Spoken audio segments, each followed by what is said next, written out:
7 লাখ টাকার পোনা দিয়ে আসতে হচ্ছে এই কারণে যে আমাদের জীবন বাঁচানোর জন্য। আর নিজের জীবনটা যদি না বাঁচাতে পারি, পরক্ষণে সামনে যে ধাপটা আছে সেটাতে আমি বুঝতে পারবো না। আমরা এই ধরা খাচ্ছি বেশি, যেহেতু আমরা যখন অনলাইনে যখন একটা অর্ডার নিচ্ছি, অর্ডার নেওয়ার পরে কোনো কাস্টমারের জায়গায় যাচ্ছি, যাওয়ার পরে এই মাছগুলো আমরা তাদেরকে বোঝাই দিচ্ছি, তারা তাদের এলাকার বড় ভাই তারা হুমকি দিয়ে ধামকি দিয়ে মাছটা নামায়ন পুকুরে নিয়ে আমাদের টাকাটা দিচ্ছে না। বাংলাদেশে আমি ছুটি বাড়িতে গেছিলাম 2021 সালে। যাওয়ার পরে ওখানে আমার কাছ থেকে মাছ প্রায় 7 লক্ষ টাকা নিছিল। নেওয়ার পরে উনি এক দলের একটা ক্ষমতাধর ব্যক্তি ছিল, সে আমার কাছটা মাছটা বুঝে নিছে। বুঝে নেওয়ার পরে তার কাছে আমি দীর্ঘ সময় ওখানে কাটাইছি, কিন্তু কোনো সময়ের জন্য আমি তার কাছ থেকে কোনো প্রতিহার পাইনি। বাধ্যগত হিসাবে সে আমাকে হুমকি দেয় কি তোমরা এখান থেকে না গেলে তোমাদের হাত পা কেটে নিব।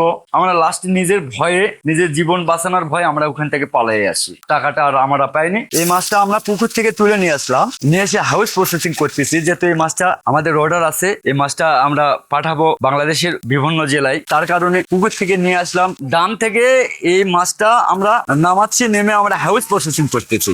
আমাদের এখানে সব ধরনের ক্যাটফিশ পোনা যেগুলো, সেই পোনাগুলো আমরা সংগ্রহ করি এবং এটাই আমরা বেচা বিক্রি বেশি করি। চাষ যদিও না থাকতো তাহলে এই মাছগুলো এত পর্যাপ্ত পরিমাণে বাংলাদেশে পাওয়া যেত না, যেহেতু এত মাছ বিলে থেকে ধরতে পারতো না, সাগর থেকে সংগ্রহ করতে পারতো না, তাহলে এত বাংলাদেশের জনগণ খাইতেও পারতো না। আর পুকুরে যখন চাষটা আসছে বিধায় আমরা চাষ করি, আর চাষ করার পরে যারা মাছ পাগল মাছ খায় তখন এই মাছগুলা তারা সংগ্রহ করে। অবশ্যই রিস্ক আছে, যেহেতু বাইরে অনেক প্রতারকেরা ঘোরাফেরা করে, তারা অল্প কিছু টাকা আমাদের বিকাশ করার পরে তারা মাছটা নিয়ে যাওয়ার পরে তারা আমাদেরকে আর টাকাটা দেয় না। অনেকবার এরকম প্রতারণার শিকার আমি হচ্ছি। মাছের ভিতরে একটা কোয়ালিটি আছে, আর এই কোয়ালিটিটা যদি একটা গ্রাহক না বোঝে, সবসময় যদি চেষ্টা করে আমি 50 পয়সার মাছ অথবা 1 টাকার মাছ আমি 50 পয়সা দিয়ে নিব, অথবা 50 পয়সার মাছ আমি 30 পয়সা দিয়ে নিব, তখনই একটা কাস্টমার প্রতারণার শিকার হয়। খারাপ মাছটা বোঝা এই কারণে যায়, যখন একটা গ্রাহকদেরকে মাছটা দিব তখন যদি আমি মাথার মাছটা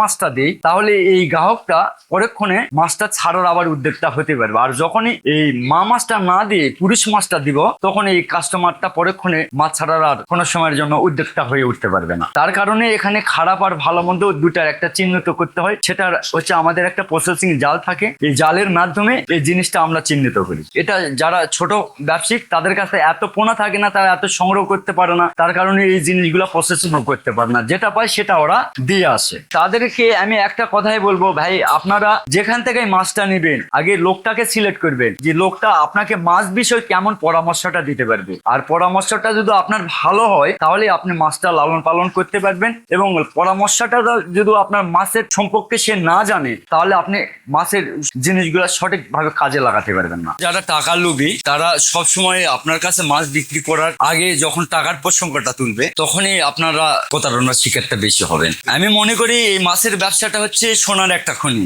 এত একটা লাভজনক ব্যবসা, সেটা অপরিকল্পনায়।